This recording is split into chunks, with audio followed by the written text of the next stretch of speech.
you doing today? I'm great. I'm excited to be playing again. Yeah, you're here at the Satellite. It's awesome. I can't wait to see you perform. This is your 5th studio album, Barefoot Pregnant. I understand that you had it funded publicly, and I was wondering how the process of that was like, and what was the weirdest thing you had to give to a pledge? Well, for our last record, our 4th one, the self-titled album, we used Kickstarter to fund it because we had released our first 3 via indie labels. So the first one was on Lookout, and then we worked with Joan Jett's label Blackheart for a couple. And after being a band for like 10 years, we were kind of thinking, I think we know what we're doing. We know who our fans are, and maybe we can do this on our own. And so this time around, it was just the clear choice, because making a record like this means there's just so much more interaction like with our fans, and it's a lot more fun for us because we're in the studio and we're sending updates, and they're hearing song snippets, and they get excited, and they tell us what their favorite songs are before the record's even done. And just having that feedback and having fans be a part of it the whole way through is so much better than just being in a little bubble in the studio and waiting to hear what the record label or management says. We're making the music for the fans, not for anybody else. So we really don't need other opinions. As long as our fans like it, we're happy. So what was the weirdest thing? Weirdest? I want to know that one, because I'm sure this was an exciting process, but also a little weird. Well, the one thing I ran out of time on that I was totally going to do is I had my placenta encapsulated, because it's called Barefoot Pregnant because I actually got pregnant after a M.U.S.E show here, March 8th of last year. That's probably the conception date, which is really funny because that's why we wanted to come back here for today. But anyway, I had my placenta encapsulated, and I was going to make little necklaces with placenta powder in them. And I was like, I wonder if anyone would buy it. But the weirdest thing at this point is like a little vial of our hair mixed together that comes in a goodie box. Now that random stuff. That is a little weird. Yeah. I think that would be the weirdest thing I've ever received. I was thinking it might be illegal because it's like bodily fluid kind of stuff, and I don't know. So I don't think it is. I don't think people actually eat the placenta. Well, that's why I got it done, but I ended up not. I was a little busy, and I forgot. I just forgot to take it, and so I took it a few times, but yeah. So, what was the process like recording? Well, since I was pregnant. That's what this whole album is going to be about, I guess.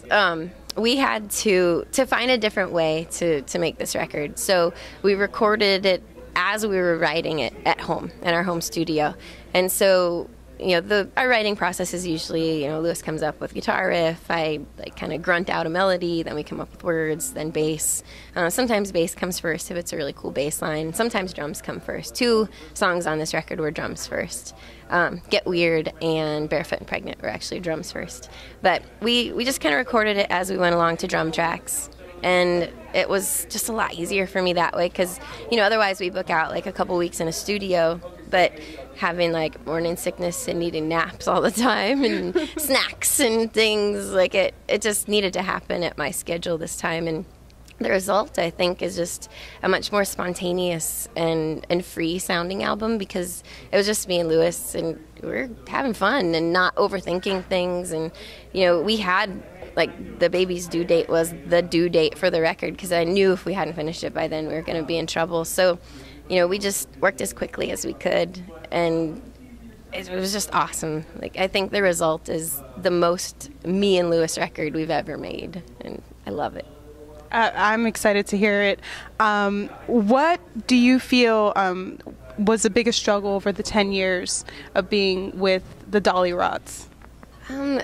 It's a roller coaster. I think anyone who does something artistic, it's a gamble. You're always like, all right, what are we doing right now? What's happening? And so, it's the low points. You record a record, and it's always really exciting, and then you put out the record, and then you tour on it, and people love it, and then it sort of slows down, and then you're down at the bottom again, and you're like, all right, are we going on this ride again, or are we going to go get jobs? And, like, what makes sense for life? And, it's kind of the sticking it out that's the hardest part. But at every turn when we think like, all right, we're done, something happens, and then we have to keep going.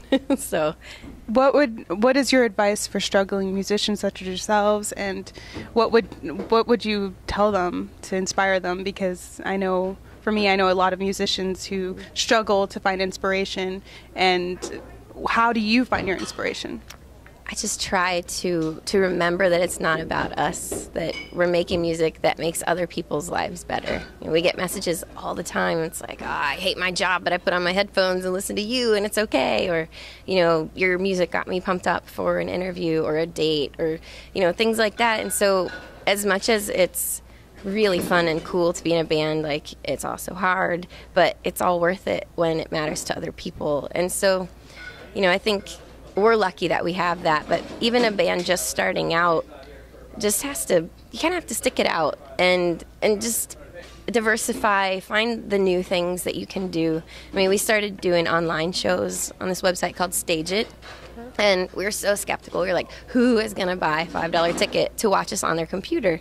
But people love it, and it's really fun because we play acoustic and we talk. It's kind of like MTV Unplugged style, and our fans love it. And I think we've grown a whole new group of fans that are just internet fans. And so there's so much out there for young bands and, I guess, established bands too now, like so many ways to reach people that you don't even have to leave like your apartment. You can still do it. And we worked day jobs for a long time and did this full time. And so, you know, it's hard, but if you love it, then you got to keep doing it.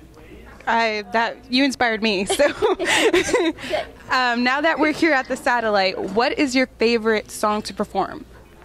I love Get Weird. It's the hardest song for us to get, but it's just so, I don't know what it is about the song. The drum beat was based on Can't Hurry Love by the Supremes, and Iggy Pop used it for Passenger. So it's kind of this like weird drum beat that's really familiar, but, you know, lyrically we made it just a really, really cute, fun song. So that one's the one that I'm most looking forward to playing tonight and most afraid of. Well, I'm excited to hear it then. And now that you are a mom, how do you juggle being a mom and being a rock star? My brain is mush right now. I'm just praying that, like, I have 2 songs where I need like cheat sheets for the bridge, and I'm just counting on like muscle memory and the fact that I've done this for so long to get me through the show tonight. I'm like, I can do this. Luckily, my baby's a good sleeper, so it's not like I didn't sleep last night, but we did get his shots yesterday, which was just the worst timing, but I wasn't going to delay it. So, yeah, he had a fever, and of course I'm worried about him now. But it's kind of coming naturally. And I think the fact that, you know, Lewis and I are in the band together and we're parents together makes it a lot easier because, you know, we just kind of, it's like tag you're it, and we're figuring it out slowly but surely. Is there a tour in the near future? We're going out to South by Southwest, so that will be the first family adventure.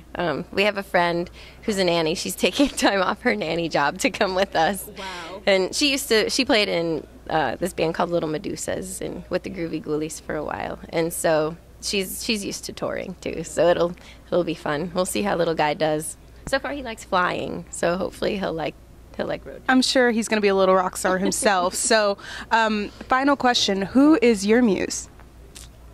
Got to be Lewis. I mean, he's what keeps me doing this, and it would probably be reciprocal, I hope. But if not, we'll cut him. Yeah, exactly. I'll just find another, you know, guitar players, partner, songwriter, everything in the whole wide world. I'm sure you will. You're beautiful no matter what, so it doesn't matter. Yeah. But the Dollyrots rock. I can't wait for the show, and please grab Barefoot and Pregnant, listen, support, come to their shows. If you're at South by Southwest, listen to them. They're awesome. Because I'm Awesome is one of my favorite groups, and I always listen to it to get me pumped. So thank you for joining us. Take care.